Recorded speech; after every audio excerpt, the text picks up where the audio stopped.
Hello दोस्तों, मैं नवीन पटवारी और आपके सामने मैं फिर उपस्थित हुआ हूँ अपने नए सेशन के साथ, जो कि हमारा स्पेशल सेशन होता है। और ये हमारा रहने वाला ट्रेनिंग पे पटवारी ट्रेनिंग जो कि होती है, और उसके बारे में हम आपके सामने ऐसी ऐसी चीज़ें बताएंगे जो आपको आने वाले समय में बहुत काम आने वाली है। तो कृपया इस वीडियो को पूरा देखें। और जो भाई हमारे और नेक्स्ट टारगेट रख के हायर पे ग्रेड की जॉब को एक अपना लक्ष्य बना के बैठे हैं, तो उनके लिए मेरे पास कुछ सजेशन है जो कि मैं आपको लास्ट में दूंगा। तो पूरी वीडियो देखिए, जिससे क्या है कि आपको सारे डाउट, सारी चीज़ें और ख़त्म होने वाली हैं। और ये वीडियो हमारी ट्रेनिंग पे फर्स्ट एंड लास्ट रहने वाली है। इसके बाद कोई भी ट्रेनिंग पे वीडियो नहीं आएगी, क्योंकि ट्रेनिंग हमारी इतनी टफ नहीं होती है। बाकी कुछ डाउट्स रहते हैं सैलरी वगैरह के, और आरजीएचएस और बुक्स के, और ट्रेनिंग शेड्यूल के, वो सारी चीज़ें आज ख़त्म होने वाली हैं। तो चलिए बिना देरी के शुरू करते हैं। और अपन इस वीडियो को ऐसे तरीके से रखेंगे क्वेश्चन वाइज, जिससे क्या है कि आपको आपके डाउट उन्हीं क्वेश्चन में मिल जाएंगे, और अच्छे तरीके से आप और एक ट्रेनिंग को कंप्लीट करने के बाद अपने और ठिकाने पे पहुंच जाओगे, है ना। क्योंकि हम वेट कर रहे हैं, ठिकाने पे आइए। बहुत दिन हो चुके हैं हमको आपका ठिकाना संभालते हुए, अब आप ठिकाना संभालिएगा अपना। ठीक है दोस्तों, तो अपन स्टार्ट करते हैं। और एक पहला ऐसा क्वेश्चन जो कि सभी के जहन में है ना। पहला क्वेश्चन क्या है कि नेक्स्ट प्रिपरेशन करें या फिर इसी जॉब में रहें, या यही जॉब बेस्ट है। तो मैं आपको बता दूं, 2400 पे ग्रेड 2800 पे ग्रेड वाली जॉब कभी भी बेस्ट नहीं रही हैं। सबसे लोअर पे ग्रेड की जॉब कहलाती हैं ये। इनका काम इतना होता है जैसे कोई अधिकारी हो, और सैलरी इतनी हो जैसे फोर्थ ग्रेड हो। तो ये पोस्ट 2400 2800 की रुकने वाली नहीं है। अगर आपका रुकने का मन कर रहा है और आपको लगता है इसके बाद तैयारी नहीं करना चाहते, तो कृपया इस जॉब में रह के और एक बिजनेस मॉड्यूल तैयार कीजिए अपने लिए, जहां आप अपने हाथ आजमा सको और नई नई चीज़ें ट्राई करने का कोशिश करिए। ये जॉब और स्थिरता नहीं देती हैं। ये हो वीडियो हो, 2400 पे ग्रेड की कोई भी जॉब हो ना, आपका जीवन काटने देती है इसी ढंग से। तो इसमें नहीं रुकने के अलावा आप नेक्स्ट टारगेट 3600 पे ग्रेड या उससे बड़ी जॉब का और टारगेट रखिए, है ना। ये वाली चीज़ थी। और इसके बाद आपको क्लियर हो गया होगा कि आपको क्या करना है। बाकी दोनों चीज़ों के लिए मैं आपको बताने वाला हूँ। सेकंड टॉपिक रखते हैं, पटवारी ट्रेनिंग कितने दिन की होती है। पटवारी ट्रेनिंग को अपन 3 फेज में बांट सकते हैं। पहला फेज होता है जो आपकी क्लासरूम टाइप्स ट्रेनिंग होती है। इसमें क्या होता है कि आपको क्लासरूम में बैठा के रूल्स एंड रेगुलेशन जो होते हैं हमारे पटवारी से रिलेटेड, उन चीज़ों को पढ़ाया जाता है, जो कि एक बुक आती हैं बाफना। मैं बुक का सजेशन लास्ट में रखूंगा या फिर अलग से एक वीडियो बनाऊंगा उसके लिए। बाकी शॉर्ट में समझाऊँ मैं आपको, बाफना एक पब्लिशर है, और वो हमेशा मतलब पटवारी और संबंधित जो भी ट्रेनिंग होती है उनके लिए अलग से बुक निकालती है, जो कि जैसे 10 बुक लगभग होने वाली हैं, और एग्ज़ाम आपके 8 या 9 के आसपास रहने वाले हैं। तो उस तरीके की चीज़ें चलती हैं फर्स्ट सेशन में। सेकंड सेशन आपको होता है और जिसे अपन बोलते हैं फील्ड ट्रेनिंग। फील्ड ट्रेनिंग में क्या होता है कि आपको आपकी नज़दीकी तहसीलों में और अपने संबंधित पटवारी या फिर तहसील द्वारा निर्धारित किसी पटवारी के साथ लगभग 45 दिन, 1 महीने या 15 दिन, जितनी टाइम रिक्वायरमेंट होती है, जिस तरीके से शेड्यूल हर साल जारी होता है, मतलब हर ट्रेनिंग में जारी होता है, उसी ट्रेनिंग के हिसाब से आपको फील्ड ट्रेनिंग के लिए रखा जाता है। फील्ड ट्रेनिंग कुछ भी दिक्कत नहीं करती है आपको, एक पटवारी के साथ में लगाया जाता है। बाकी और चीज़ें सही चलती हैं, थोड़ा बहुत नॉलेज हो जाती है आपको उन पटवारियों के साथ काम करके।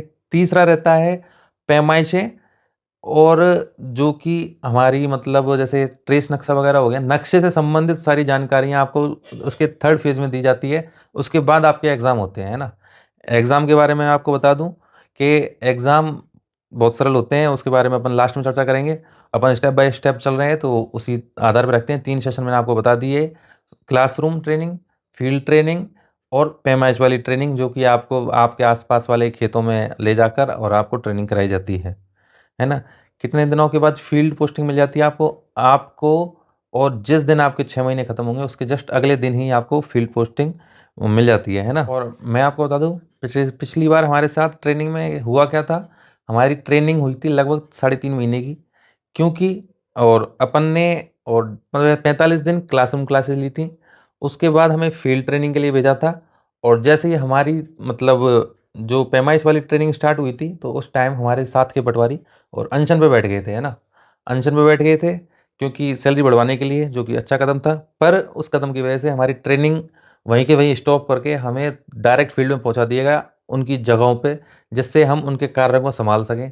इसकी वजह से और 2022 के टाइम का आंदोलन विफल हो गया और दोबारा हमारे साथी पटवारी वापस आ गए। हमारे आने के बाद लगभग 15-20 दिन के बाद हमें वहीं मिल गए। तो इस तरीके की चीज़ें हुई थी। इस बार हम ऐसी बेवकूफ़ी नहीं करने वाले, क्योंकि हमें बहुत कम सीखने को मिला था। आप अपना पूरा टाइम दीजिएगा उसे सीखने के लिए, जिससे क्या है कि आपको और कोई भी छोटे मोटे डाउट तो खत्म ही हो जाएंगे, है ना। बुक कौन सी चाहिए होंगी? टोटल मैं आपको बता दूं 10 बुक चाहिए होंगी। बाफना पब्लिकेशन के जो बुक आती हैं 10, वो आपको किसी भी नॉर्मल स्टोर पे मिल जाएंगी। और नॉर्मल स्टोर पे ना मिले तो मुझे सूचित कर दीजिएगा। मेरे जानकारी में है बाफना पब्लिकेशन, तो उनसे संपर्क करके और मैं आपको उपलब्ध करवा दूंगा। बाकी नहीं है, चलता है ऐसा, तो आपकी ट्रेनिंग के टाइम पे ही और वो अपनी बुक बेचने आते हैं। और अगर नहीं भी आए, जैसे दूर दराज इलाकों में नहीं पहुंच पाते हैं वो, तो ऑनलाइन भी बुक उपलब्ध हो जाती हैं। ऑनलाइन की भी लिंक मैं उपलब्ध करा दूंगा, बाकी मिलती नहीं है, मैं उपलब्ध करा दूंगा अपने ज़रिए से। बाकी और चीज़ें हैं, मैं आपको नंबर दे दूंगा बाफना पब्लिकेशन का, आप पर्सनल पर्सनल भी फ़ोन करके और उनको और संपर्क करके कर सकते हो चीज़ें, ठीक है। तो इस तरीके से, और बाकी 2 बुक ऐसी चाहिए होती हैं, वो मैं बता दूंगा आपको। एक नामांतरण की चाहिए होती है, नामांतरण जो म्यूटेशन बोलते हैं, जो पटवारी का मुख्य कार्य माना जाता था पहले, वर्तमान में जो कि ऑनलाइन हो चुका है, पर फिर भी पटवारी को अच्छी और बढ़िया नॉलेज होनी चाहिए, वो ही असली कार्य है नामांतरण का, म्यूटेशन का, दाखला का जैसे बोलते हैं पटवारी के लिए, ठीक है। दूसरा होता है हिंदू और उत्तराधिकारी अधिनियम। तीसरा होता है राजस्थान काश्तकारी अधिनियम 1955। ये 3 बुक मेन इंपॉर्टेंट है, जो आपकी ज़िंदगी भर काम देने वाली हैं। और कृपया करके उनको और मंगा लीजिएगा। और ऐसी वैसी मत मंगाना दूसरी कंपनियों की। मैं स्टडी कर रहा हूँ और आपके लिए कौन सी बढ़िया, मतलब अच्छी भाषा वाली बुक होगी, जिससे क्या है कि आपको दिक्कत नहीं आने वाली है। एक हमारे भाइयों का क्वेश्चन रहता है रेगुलर, वो जो लगभग हर दूसरे तीसरे दिन और हमारे डीएम में मतलब क्वेश्चन पूछते हैं भाई, हमारे कुछ बहनें हमारी, कि कितनी सीएल लेना सेफ रहेगा। तो मैं आपको बता दूं कि सीएल आप जितनी कम लो उतनी बढ़िया। वर्तमान में आपकी मार्च से और जॉइनिंग हुई है, आपको टोटल मिला के और ज़्यादा से ज़्यादा आपको और 10 या 11 सीएल मिलने वाली हैं। तो आप 15 सीएल के चक्कर में मत पड़िएगा, जितनी कम हो, इमरजेंसी हो, काम हो, तभी लीजिएगा, जिससे क्या है कि आपको कोई भी प्रॉब्लम का सामना ना करना पड़े, है ना। 15 सीएल वो जनवरी से दिसंबर तक चलती हैं, आपकी मार्च से लगी है, तो उस हिसाब से आप देख लीजिएगा। आपको लगभग 11-12 सीएल मिलने वाली हैं। ज़्यादा सीएल मत लीजिएगा, क्योंकि वो आपको छुट्टियाँ लेने के लिए मना करेंगे नहीं, आपकी छुट्टियां लगाते जाएंगे। जब दिसंबर का लास्ट रहेगा, आपकी सीएल से ज़्यादा आपकी छुट्टियां बैठ गई तो डब्ल्यूपीएल में लगेंगी, आपका काम वहीं ख़त्म हो जाएगा, ठीक है। आप बहुत प्रॉब्लम में फंस जाओगे फिर, ठीक है। अगर ज़्यादा 15-11-12 से या 15 सीएल से ज़्यादा ले ली और बिना अनुमति के छुट्टी ले ली, तो क्या क्या समस्या का सामना करना पड़ता है, मैं आपको बता दूं कि एक दिन भी बिना अनुमति के सीएल ले ली, या फिर मतलब सीएल तो मानी नहीं जाएगी, खैर डब्ल्यूपीएल आपकी लग गई एक दिन की भी, वो उसका अंकन आपकी सर्विस बुक में होता है। सर्विस बुक में अंकन होने के बाद वो कभी हटाया नहीं जा सकता। आपका प्रोबेशन भले ही 2 साल बाद कंप्लीट हो जाए, पर आपकी सीनियरिटी में हमेशा दखल देगा वो एक दिन का डब्ल्यूपीएल, ठीक है। उससे बच के रहना, बिना अनुमति के नहीं लेना, अनुमति के बाद ले लेना।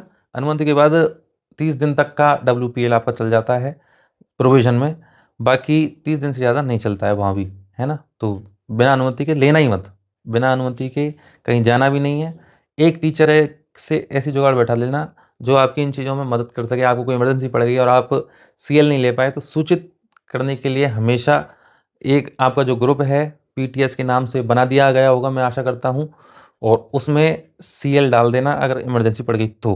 बाकी मैं आपको बता दूं, आपकी छुट्टियां बहुत सफिशिएंट है आपके सामने। और 6 महीने में जितनी भी छुट्टियां पड़ेंगी उनमें आप देख गौर करोगे कि आपकी मई जून के अंदर थोड़ी छुट्टियां कम पड़ती हैं, बाकी की छुट्टियां और सफिशिएंट रहती हैं। आपको कहीं भी जाना करना है, कोई भी काम करते हैं, आपके घर जाना है वगैरह है, तो सीएल लगा के और 2 सैटरडे संडे इंक्लूड करके और 3 दिन की छुट्टी बन जाती हैं, जो कि बहुत ज़्यादा रहती हैं।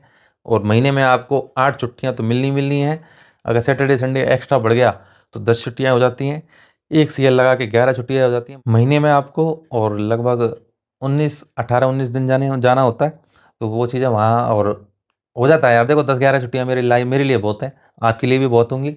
और फील्ड में जाने के बाद अगर बढ़िया सा हल्का मिल गया तो वहाँ आप ये छुट्टियाँ वुट्टियाँ आपका कुछ नहीं होने वाला, कितनी भी छुट्टियाँ मिल जाए आपको यहीं पड़ी रहनी हो, कोई भी प्रॉब्लम आने पर तो आप जाओ अच्छे तरीके से और ट्रेनिंग करो, है ना। एक क्वेश्चन आता है, क्या एग्ज़ाम टफ होते हैं, क्या हम पास कर पाएंगे, फेल हो जाएंगे तो क्या होगा।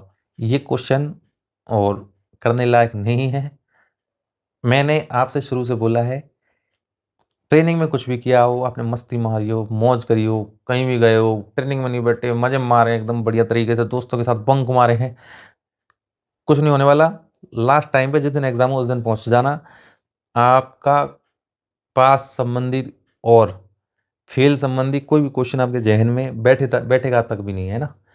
कुछ चीज़ें ऐसी हैं जो अपन बात करना उचित नहीं समझते, क्योंकि आपके साथ वो होने ही वाली है, तो अपन उचित नहीं समझते। और आप मैं बस इतना कह रहा हूँ, एक भी और एग्ज़ाम मत छोड़ना, सारे एग्ज़ाम देना है। एक एग्ज़ाम आपका छूटा तो आपको नेक्स्ट जो वेटिंग वाले हैं उनके साथ ही ट्रेनिंग करनी पड़ेगी दोबारा 6 महीने की, जिसमें आपको बिल्कुल भी मज़ा नहीं आने वाला है। और अगर आपके मतलब एक सब्जेक्ट भी रह गई जिसमें आप फेल कर गए, तो भी आपको और अगले सेशन जो भी ट्रेनिंग वाले चलेंगे उनके साथ ही ट्रेनिंग करनी पड़ेगी। ठीक है, समझ सकते हो मैं क्या कहने की कोशिश कर रहा हूँ। आपको आपने ट्रेनिंग टाइम पे बिल्कुल ना पढ़ा हो, जीरो हो, मजे लिए हों, कुछ भी हो, एग्जाम नहीं छोड़ना है। ठीक है, तभी आपको फील्ड पोस्टिंग मिलेगी, वरना फील्ड पोस्टिंग भी नहीं मिलेगी। एक मेन इंपॉर्टेंट क्वेश्चन आता है, क्या ट्रेनिंग में पढ़ाई और अन्य चीज़ों पर ध्यान देना जरूरी है, अच्छे से ट्रेनिंग करना जरूरी है। क्या गारंटी है कि अपन ट्रेनिंग अच्छे से करेंगे तो सारी चीज़ें सीख जाएंगे। अगर अच्छे से ट्रेनिंग कर लें तो मैं आपको बता दूं, आपने भले ही ट्रेनिंग अच्छे से करी हो, आप एकदम टॉपर रहे हो ट्रेनिंग में, आपके नंबर बढ़िया आए हों, आपने सारे रूल्स बढ़िया पढ़े हों, पर फील्ड की परेशानी हमारे फील्ड की रहती हैं। वो आपको फील्ड में मतलब प्रैक्टिकल करने के बाद ही और आपको आएंगी। आप धीरे धीरे करके सीखोगे। पूरी चीज़ें हमेशा पढ़ने से नहीं आती हैं। अगर आप कोई एरोप्लेन चलाने वाली किताब पढ़ लो और आप एरोप्लेन चला लोगे, इसकी कोई गारंटी नहीं है। एरोप्लेन चलाने के लिए आपको एक साथ में और एक सीनियर पायलट बैठाया जाता है, इसी प्रकार से आपको एक सीनियर पटवारी के साथ काम करना पड़ेगा। उसके बाद वो आपको सिखाते हैं किस तरीके से चीज़ें और होती हैं, उनके साथ आप धीरे धीरे करके सीखते जाते हो। इस मैटर पे अपन एक डेप्थ बात करेंगे ट्रेनिंग के बाद की ज़िंदगी के लेके, है ना।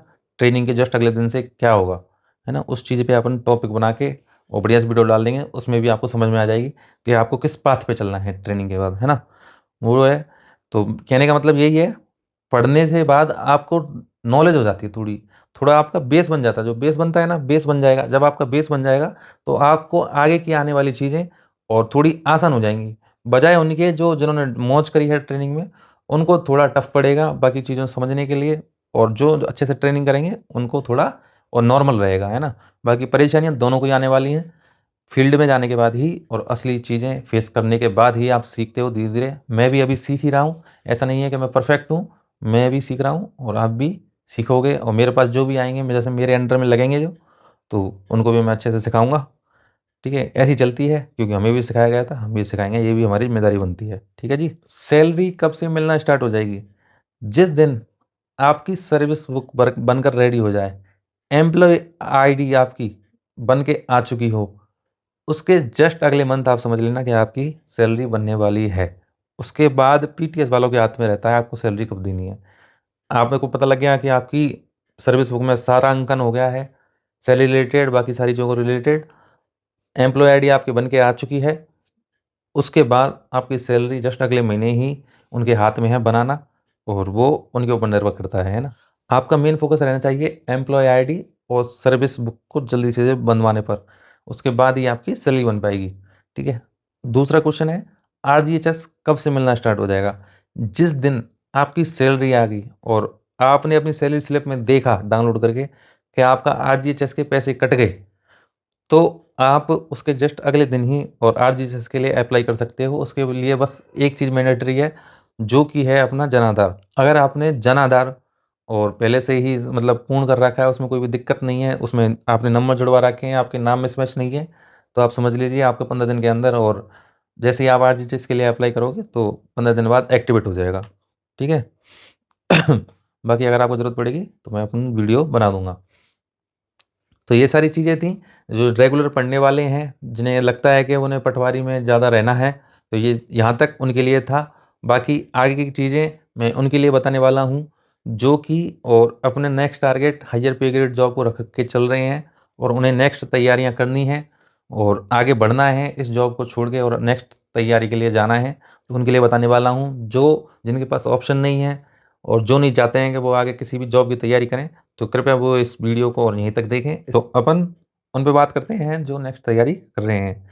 जो स्टडी कर रहे हैं उनके लिए और जो सीरियस हैं अपनी आगे की पढ़ाइयों को लेके, तो उनके लिए मैं बता दूं, ट्रेनिंग में आप और हमेशा एक टीचर ऐसा पकड़ लेना, उसकी थोड़ी बहुत सेवा कर लेना। थोड़ी सेवा करने का मतलब ये नहीं है कि आप पाँव दबाने लग जाओ, थोड़ा बहुत व्यवहार बना लेना, व्यवहारिक चीज़ें उनके साथ रखना, थोड़ा अपनापन दिखाना, जिससे क्या है कि वो आपको सपोर्ट करेंगे। आप अपनी चीज़ें बताना कि मुझे आगे पढ़ना है, तो उसके बाद क्या है कि आपको एक मतलब पर्सनल टाइम दे देंगे आपको पढ़ने के लिए। आपको लास्ट सीट पे बैठ के आप पढ़ोगे तो कोई भी आपको परेशान नहीं करने वाला है।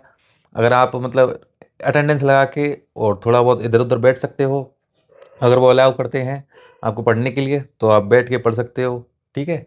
दूसरी चीज़ आपको और बिल्कुल ध्यान नहीं देना है ट्रेनिंग में जो कुछ भी चल रही है, क्योंकि 100% तो जो पढ़ेंगे उनको भी नहीं आने वाला है और 100% आपको भी नहीं आने वाला है, आप भले ही कितना भी पढ़ लोगे। तो मेरा कहने का मतलब है ट्रेनिंग पे इतना ध्यान ना देके आप अपनी प्रिपरेशन पे और फुल फोकस करिएगा।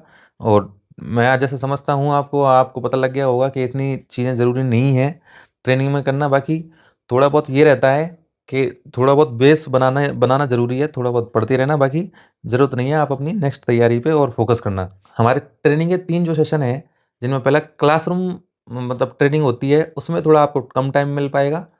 उसके बाद जैसे ही आपकी फील्ड ट्रेनिंग होगी, जिसमें आपको नज़दीकी तहसीलों में और पटवारियों के अंडर, सीनियर पटवारियों के अंडर लगाया जाएगा, तो वहाँ आपको एक बेरोज़गार के जितना टाइम मिल जाएगा, तो वहाँ भी आप पढ़ सकते हो। दूसरा, जब थर्ड सेशन आता है आपका, जो कि होता है अपना पैमाइश से संबंधित, तो उस टाइम भी आपको और पढ़ने का थोड़ा अच्छा टाइम मिल जाएगा, है ना?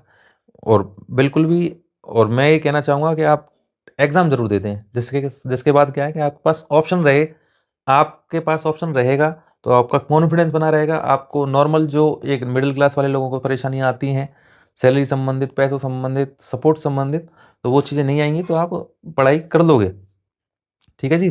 तो ये चीज़ें और आप दोनों के लिए थी, जो ट्रेनिंग अच्छे तरीके से करना चाहते हैं, जो नेक्स्ट तैयारी करना चाहते हैं, जो मज़े लेना चाहते हैं, उनके लिए एक ही सलाह रहेगी, एक टीचर से ऐसे बना के रखना, उनका सपोर्ट बहुत काम आने वाला है। मैं नेक्स्ट वीडियो में जो ट्रेनिंग के बाद वाली वीडियो है, हल्का अलॉटमेंट वाली वीडियो है, उस टाइम पे मैं आपको बताऊँगा कि वो आपका सपोर्ट कैसे मतलब एक अच्छा हथियार बनने वाला है, उसके बारे में मैं आपके आगे बात करूँगा। बाकी पढ़ने वाले पढ़िए और ट्रेनिंग करने वाले अच्छे से ट्रेनिंग करिए, जैसे क्या है कि आपके भाइयों के साथ और प्रॉब्लम क्रिएट ना हो और आप बेस बना के चल सकें और आपकी आगे ट्रेनिंग जो आगे जॉब है आगे की, वो बढ़िया तरीके से चल सके। बाकी आज के लिए इतना ही था, ट्रेनिंग के पे वीडियो थी। मैं उम्मीद करता हूँ कि मैंने अच्छे तरीके से बताया होगा। अगर आपको कुछ भी ऐसा चीज़ लगी हो जो समझ में नहीं आई हो, तो आप इस वीडियो के नीचे कमेंट कर दीजिएगा, जिससे मेरे को पता लगे कि ये सेक्शन थोड़ा कमज़ोर रह गया, तो उसपे मैं अच्छे से एक्सप्लेन कर दूंगा बाद में। बाकी मेरे को लगता है मैंने सारी चीज़ें कवर कर ली हैं, फिर भी कोई रह गया हो तो कमेंट ज़रूर करिएगा। इस वीडियो को लाइक करिएगा, अगर आपको हमारा चैनल काम आ रहा है तो सब्सक्राइब ज़रूर करिएगा। बाकी और आपको इतने दिनों बाद देख के मुझे बहुत अच्छा लगा और शायद आपका और जो सपोर्ट है वो ऐसा ही मेरे साथ बना रहेगा। धन्यवाद और जय पटवार संगठन।